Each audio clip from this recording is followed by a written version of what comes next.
of the hour morning news on 89.5 Subic Bay Radio. In the news today,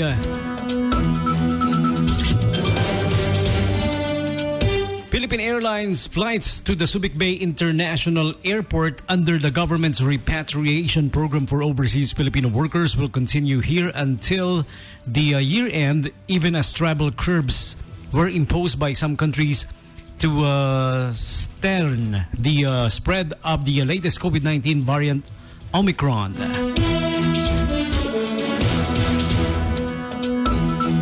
Two PAL aircraft arrived here within 2 minutes of each other to bring home two more batches of OFWs from Abu Dhabi and Dubai, both cities in the United Arab Emirates.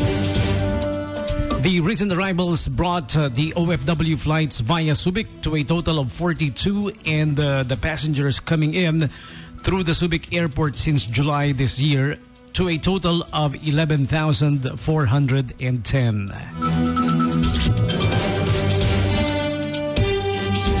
SBMA Chairman and Administrator Attorney Wilma Amy Asmas said the OFWs continue to be repatriated through Subic, and everything's as normal as when the program started here in July.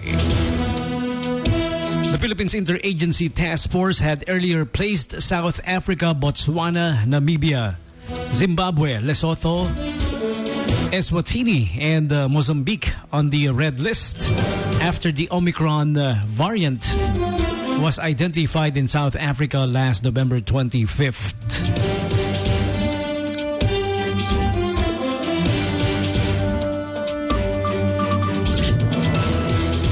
In the other news, the Philippine Navy and the Subic Bay Metropolitan Authority Harbor Patrol, along with local fishermen, rescued 5 other fishermen from a capsized boat north of Silanguin Point in San Antonio, Zambales.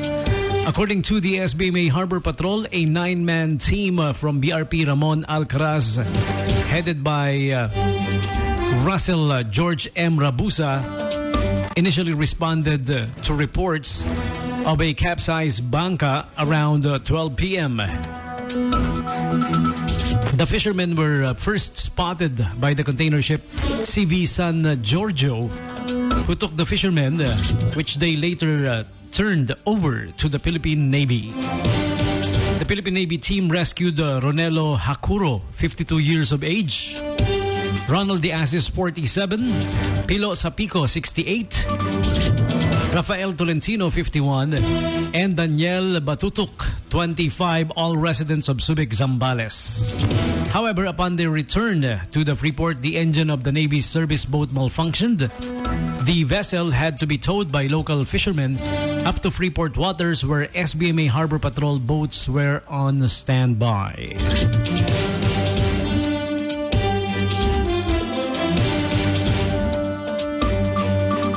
And this time, the latest from the Presidential Communications Office of Malacanang, the PCOO, the national government recognized the efforts of local government units and private sector partners that contributed to the success of the first phase of Bayanihan Bakunahan in a recognition ceremony and phase 2 launch of the nationwide 3-day vaccination program held at SM Mega Mall. In a speech delivered on behalf of President Rodrigo Duterte, Cabinet Secretary and Acting Presidential Spokesperson Secretary Carlo Nograles said that the President attributed the success of the Bayanihan Bakunahan program to frontliners, government agencies, local government units, private partners, and the public.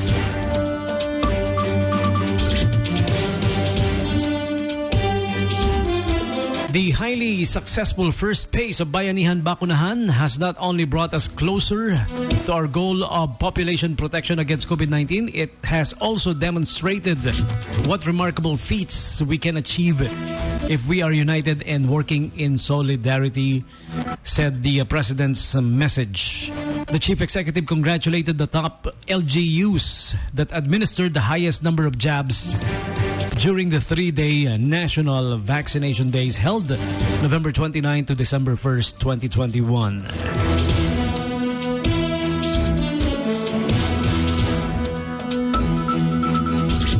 And in the international scene, Germany's foreign minister warned Russia that it would pay a high political and economic price if it makes any militaristic moves against neighboring Ukraine. Foreign Minister Annalena Baerbock emphasized the need to coordinate a common European position when dealing with hostile neighbors such as Russia, which has amassed troops near the border with Ukraine. The territorial integrity and sovereignty of Ukraine aren't up for negotiation for us, said Baerbock in Paris while making her first foreign trip a day after taking office. She added that the highest priority must be to avoid a military escalation. And finally, the latest from the National Weather Bureau.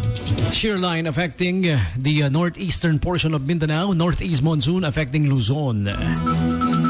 Forecast weather conditions: Bicol region, Caraga, northern Mindanao, eastern and central Visayas will have cloudy skies with scattered rain showers and thunderstorms. Cagayan Valley, Apayao, Kalinga, Ifugao, Mountain Province, Aurora, and Quezon will have cloudy skies with light rains. Metro Manila, Western Visayas, and the rest of Luzon will have partly cloudy to cloudy skies with isolated light rains. The rest of Mindanao will have partly cloudy to cloudy skies with isolated rain showers or thunderstorms. Subic Bay, Freeport, meanwhile, will be mostly cloudy for today, 23 degrees Celsius. The current temperature forecasted high up to 31 degrees Celsius. Today's forecast low is also at 23. Sunrise this morning is at 6:14 a.m. Sunset later today, 5:30 p.m. With reports from Yahoo News, SBMA Media Productions Department, the Presidential Communications Office of Malacanang, and the National Weather Bureau, this is the morning top of the hour news on 89.5 Subic Bay Radio. I'm DJ Tommy G. Good morning. We keep you informed. Right here on 89.5 FM. We serve the news straight up.